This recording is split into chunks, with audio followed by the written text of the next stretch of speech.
자, 안녕하세요. 이승주 변호사입니다. 자, 이번에는 부동산 분쟁쟁점 2판 241쪽 강인데요. 통정 허위 표시를 이유로 한 무효 판결의 확정과 선의 제3자 여부. 자, 이 문제를 다루겠습니다. 통정 허위 표시라고 들어보셨죠? 민법 108조에 나오고요. 일단 통정 허위 표시는 가장행위라고도 하고 일단 무효로 봅니다. 그런데 이런 통정 허위 표시를 모르는 제3자가 있으면 보호를 해준다. 선의의 제3자. 통정 허위 표시를 모르는 이 선이라고 하고 선의의 제3자를 보호한다. 이렇게 이제 법이 규정이 되어 있습니다. 자, 어떤 사안이었냐? 갑이 있었고 을이 있었습니다. 자, 근데 이제 갑이 이민을 가요. 이민을 가는 상황이고 근데 이제 여기다 이제 가등기를 해줍니다. 가등기, 매매 예약 가등기, 매매 예약 가등기 하면 소유권, 이전 등기, 청구권, 보존.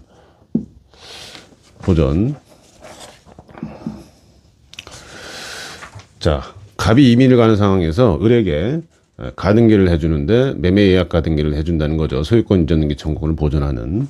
자, 그런데 실제는 뭐였냐? 부동산 관리 목적이었어요.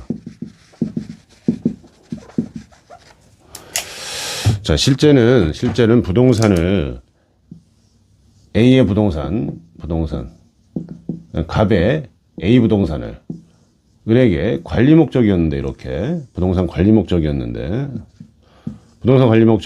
이제 형식적으로는 매매 예약 가등기를 했다는 거죠. 소유권을 넘겨주는, 차후에라도 넘겨줄 수 있다는 그런 취지의 가등기를 했어요.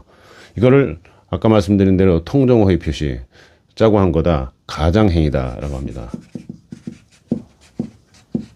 부동산 관리 목적이었으면 이게 매매 목적으로 넘겨주는 게 아니라 실제 관리를 시키든가 이렇게 하면 되는 건데 소유권을 넘겨주는 형식, 차후에라도 매매 예약 완결권을 행사하면 소유권을 넘겨주는 소유권 이전 등기 청구권 보존 가등기를 냈다. 이건 가장행위로서 무효입니다. 이게 뭐가 무효냐면 이게 가등기가 무효가 되는 거죠. 이게 자, 이렇게 됐어요. 그런데 이민을 갔다 보니까 을이 나쁜 마음을 먹고 소송을 합니다. 을이 갑에게 소송을 해요. 본등기 청구 소송을 합니다. 매매 예약 완결권 행사했다면서 이제 본등기 청구를 해서 이게 공시송달로 승소를 해요. 갑이 없다 보니까 공시송달이라는 게 있는데 공적으로 이제 뭐 법원 게시판에 게시하고 뭐 얼마 시간 지나면은 송달된 걸로 보고 소송에서 승소하는 그런 제도가 있어요. 그래서 승소를 하게 됩니다. 형식적으로 승소를 하고 시간이 지나다 보니까 이 승소 판결이 확정이 되죠. 형식적으로 확정된 거죠. 자, 이렇게 확정이 되고 나서 을이 그 판결문을 들고 독자적으로 이제 판결 혼자서 이제 원래 이제 등기는 공동 신청주인데 판결로 하게 되면 혼자서 단독으로 소송을 통해서 판결에 따라 등기를 할 수 있습니다. 그래서 을 명의로 소유권이 넘어간 소유권 이전 등기가 완료됩니다. 자, 그런데 이게 이렇게 하고 나서 을이 팔아요. 병. 그다음에 뭐 정, 갑, 을, 병, 정 이런 식으로 소유권이 넘어갑니다. 이렇게. 그러니까 이분들은 선의 제3자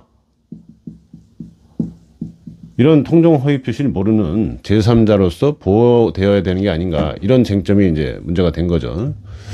이렇게 병, 정으로 이렇게 넘어갔는데 이런 요게 이제 그 선의 제3자 아닌가. 그래서 정이 이 해당 부동산 A 부동산의 소유권을 취득해야 되는 게 아닌가. 자, 이런 게 쟁점이 된 겁니다.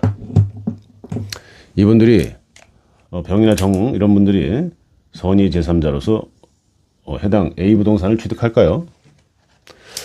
자, 1심과 2심은 병정 같은 분들, 선의 제3자 이런 분들이 소유권을 취득한다고 봤어요. 마지막 소유자인 정이 이제 소유권을 취득한지 이게 쟁점이 됐겠지만 1심, 2심은 정이 소유권을 취득한다. 통정 허위 표시의 3자다. 선의 제3자다. 이렇게 봤는데 대법원에서는 정은 소유권을 취득할 수 없다고 봅니다. 그 이유는 뭘까요? 자, 이런 거 한번 보십시오. 갑이 있고, 을이 있고, 병이 있고, 뭐, 똑같이 정이 있어요. 그런데, 요렇게, 갑에서 을로 소유권이 넘어갈 때, 서류를 위조해서, 을이 서류를 위조해서, 등기를 넘기고, 이렇게 병정으로 이렇게 이렇게 매매로 넘어갔다. 이러면은, 병이나 정 같은 분들은 전혀 보호가 안 됩니다. 보호가 안 돼요. 이런 분들은 전혀. 왜 그러냐면은 등기 공신력이 없어요. 우리나라는. 그래서 이렇게 위조로 넘어간 경우에는 이게 다 무너집니다. 그래서 부동산을 갑이 나중에 찾을 수가 있어요. 여기는 선의 제3자 보호 규정이 없습니다. 또한. 자, 일단 이렇게 생각하십시오. 이 부동산의 등기가 넘어갔는데 이렇게 위조로 넘어갔다. 이런 경우에는 다 무너지고 다시 찾아올 수가 있습니다.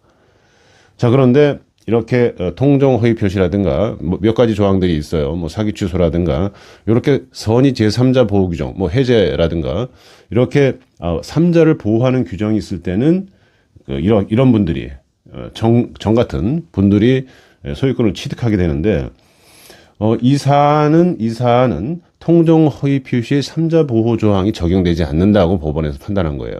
1심, 2심은 정이 선의 제3자로서 통정 허위 표시 선의 제3자로서 보호된다고 봤지만 대법원은 그렇지 않다. 왜? 지금 설명한 이거와 다를 바 없다. 위조돼서 넘어간 거와 다를 바가 없다. 이렇게 본 거예요. 예를 들어서 갑과 을이 가등기를 했다고 그랬죠? 허위 표시의 가등기를 합니다. 그러고 나서 다시 갑과 을이 가등기의 근거에서 본등기를 또 같이 하고 그런 다음에 병정으로 넘어갔다면 그렇다면 선의 제3자로 보호됐을 거예요. 그런데 이 가등기에서 본등기를 거치는 과정이 법원을 속이는 행동을 통해서 넘어갑니다. 법원을 어떻게 속여요? 소송을 하는데 공시송달로 해가지고 판결을 승소하죠. 이게 나중에 어떻게 문제가 되냐면은 이게 이제 공시송달 판결로 승소하다 보니까 나중에 갑이 이게 알게 됩니다. 알게 되면서 추한 항소라는 걸 합니다. 항소 기간이 지나도 이런 경우에는 차후에 발견됐을 때 항소를 할 수 있거든요. 항소를 하면서 이렇게 을이 승소한 게 이게 깨져버려요. 결국 갑이 승소합니다. 자, 이렇게 중간에 추한 항소를 통해서 통정 허위 표시가 철회됐죠.